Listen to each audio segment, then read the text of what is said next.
नमस्कार मित्रांनो, कसे आहात? मजेत ना? उद्या सकाळी लवकर उठून आम्ही निघणार आहोत आमच्या गावच्या यात्रेसाठी. मराठी कॅलेंडरप्रमाणे चैत्र महिना सुरू झाला की भरपूर साऱ्या गावांच्या यात्रा असतात. तर त्या प्रकारेच आमच्या गावची पण यात्रा चैत्र महिन्यात येते, जी येते हनुमान जयंतीच्या 1 दिवस अगोदर. आम्ही सकाळी लवकर उठलो, कारण आमच्या गावी जाण्यासाठी 4 ते 5 तास लागतात. त्याच्यामुळे लवकर उठून रेडी होऊन आम्हाला निघावं लागतं.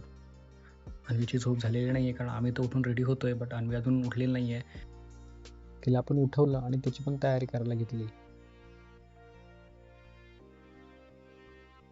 बॅग्स आम्ही रात्रीच रेडी करून ठेवलेल्या, कारण सकाळी निघायला उशीर नको व्हायला म्हणून. तुम्ही म्हणाल की एवढ्या बॅग्स कशासाठी? यात्रेसाठी? तर नाही, आम्ही यात्रा आटपून आम्ही पुढे जाणार आहोत देवदर्शनासाठी. आम्ही कुठे कुठे जाणार आहोत देवदर्शन करण्यासाठी, तर ते तुम्हाला नेक्स्ट व्हिडिओमध्ये बघायला भेटेलच. सगळ्यांची तयारी झालेली आहे आणि अन्वी पण रेडी झाली मस्तपैकी. तर चला आपण निघूया. आम्ही निघणार तेवढंच अन्वीने एक चॉकलेट चोरी केलं आणि खात होती. तर तिला ओरडलो की एवढं सगळं कशाला चॉकलेट खाते? तर बोलते, घ्या घ्या पापा, तुम्ही पण चॉकलेट घ्या. आणि असं मस्तपैकी रेडी होऊन आम्ही निघालो. देवाचं दर्शन घेतलं आणि आम्ही प्रवास सुरू केला.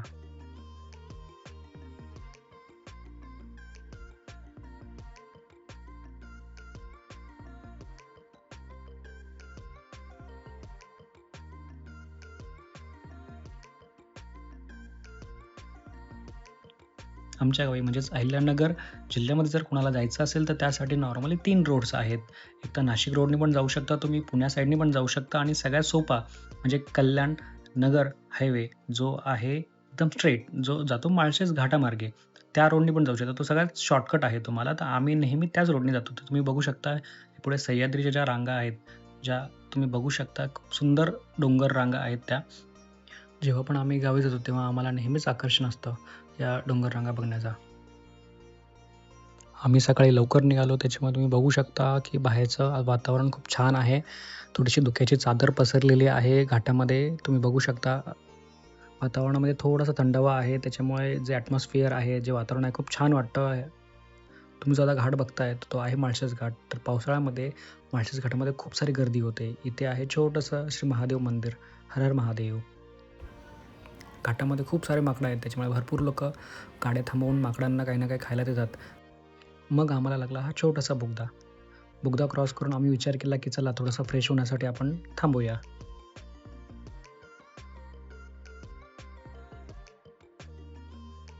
हा आहे माळशेज घाटातला सगळ्यात सुंदर पॉईंट.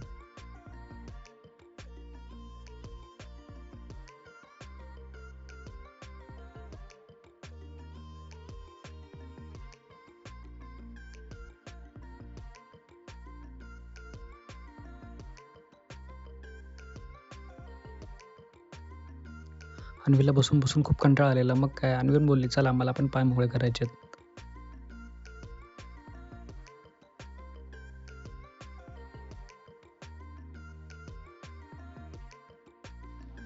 मस्तपैकी लिंबू सरबत घेतला. मग काय अन्वीचा मूड एकदम फ्रेश. मग झाली अन्वीची मस्ती सुरू.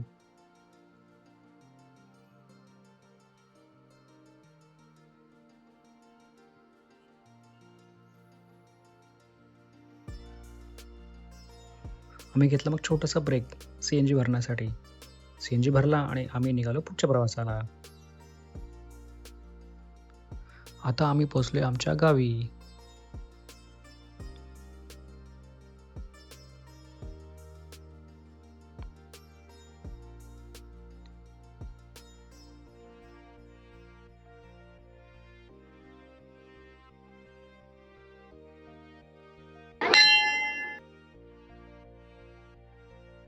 आमच्याकडे पद्धत आहे की यात्रेच्या दिवशी देवाचं दर्शन करण्याआधी मंदिराच्या बाहेरून पूर्ण प्रदक्षिणा मारायची. तुम्ही बघितलं असेल की या लेडीज पूर्ण झोपून का नमस्कार करतात आहे? झोपून नमस्कार करणं या पद्धतीला आमच्याकडे म्हणतात दंडवत घालणं. तर यात्रेच्या वेळेस सर्व लेडीज या पद्धतीने नमस्कार करतात देवाला. अन्वीसाठी या सर्व गोष्टी नवीन आहेत. त्याच्यामध्ये अन्वी पुन्हा पुन्हा वळून बघत होती की नक्की या लेडीज काय करतात?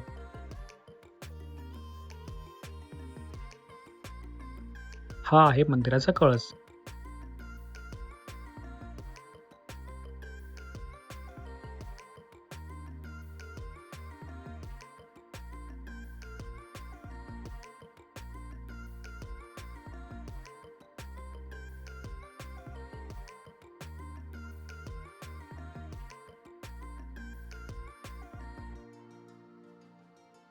देवाला दंडवत घालणं हे जे सुरू करतात मंदिराच्या बाहेरील बाजूने ते पूर्ण देवापर्यंत येईपर्यंत पूर्ण करतात. दरवर्षीप्रमाणे यावर्षीही आम्ही देवासाठी बनवलं आहे गोड नैवेद्य. गोड नैवेद्य कशापासून बनतो तर चपाती बारीक कुस्करायची, त्याच्यामध्ये गूळ आणि तूप टाकून त्याला एकत्र करून घ्यायचं, तर तो बनतो गोड नैवेद्य देवासाठीचा. तो देवाला आम्ही दरवर्षी नैवेद्य दाखवतो. देवाला मनोभावे नमस्कार करून देवाचा आशीर्वाद घेतला आणि जय जयकार केला. श्री भैरवनाथाच्या नावानं चांग भलं. मंदिरात दर्शन झाल्यानंतर आम्हाला म्हटलं माझा चुलत भाऊ आणि त्याची फॅमिली जे यात्रेसाठी नवीन मुंबईवरून गावी आलेले आहे.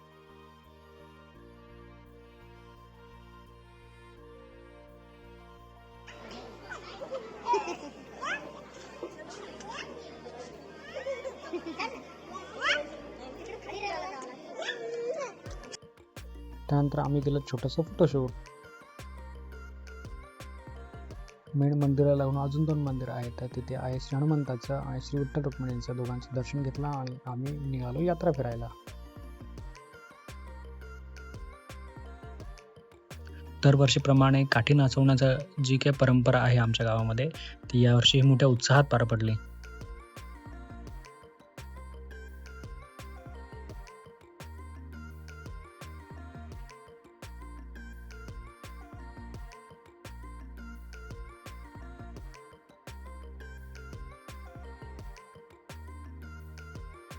यावर्षी यात्रेला गर्दी कमी असल्यामुळे दुकानं पण खूप कमी लागली. चला तर आपण यात्रा फिरूया आणि बघूया की काय काय आहे यात्रेमध्ये.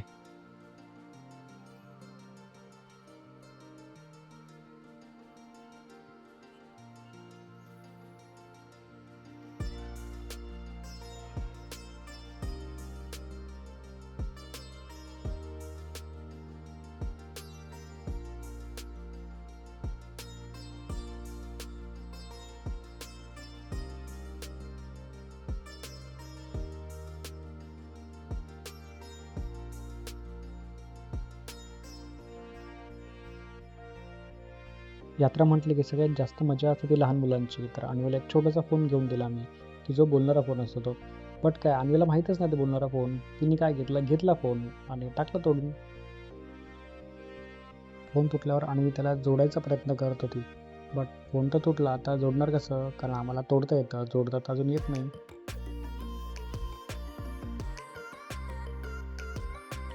आमच्याबरोबर माझे भाचा आणि भाची म्हणजेच माझ्या बहिणीची मुलं ते पण आलेले. तर भाचीने मस्तपैकी खेळण्याचे वगैरे घेतले आणि भाच्याने मस्त बंदूक घेतली.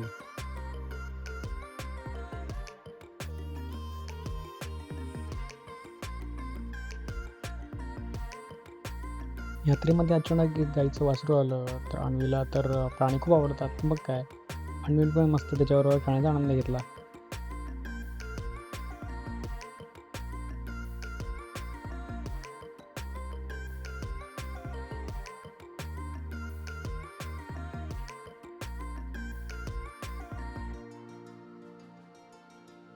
आता आमचं चालू झालं यात्रेतला स्पेशल टाईम म्हणजे फिरण्याचा.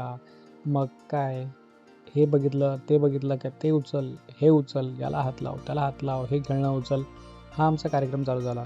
पण यात्रेमध्ये खूप साऱ्या गोष्टी बघण्यासारख्या होत्या. तर काय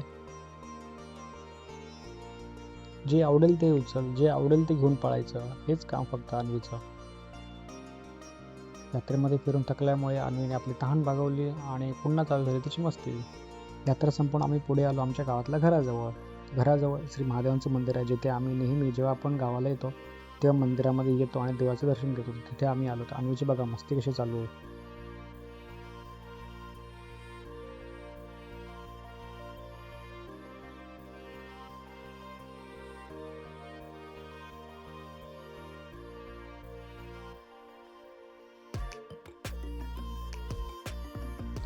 हर हर महादेव.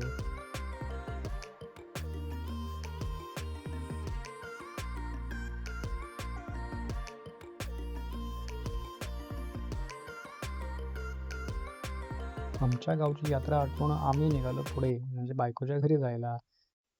त्यांच्या गावची पण आज श्री भैरवनाथ यात्रा आहे. चला तर बघूया त्यांच्या गावची कशी यात्रा असते. आता सूर्यास्त होतोय तर तुम्ही बघू शकता समोरचा व्ह्यू किती सुंदर आहे. बायकोच्या घरी पोहोचलो तर आम्ही बघितलं तिथे कोणच नाही आहे, कारण सर्वजण गेले होते यात्रा बघण्यासाठी.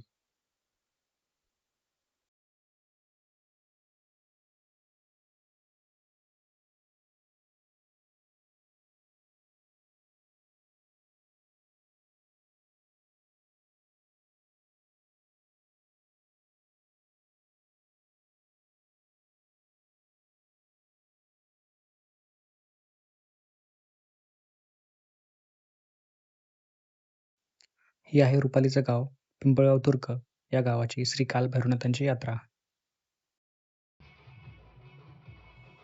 वेगवेगळ्या गावांमध्ये वेगवेगळ्या परंपरा असतात आणि त्याप्रमाणे काही गावांमध्ये जसं तुम्ही बघू शकता की काठी नसतात आणि त्याच्याबरोबर लेझीम पण खेळतात.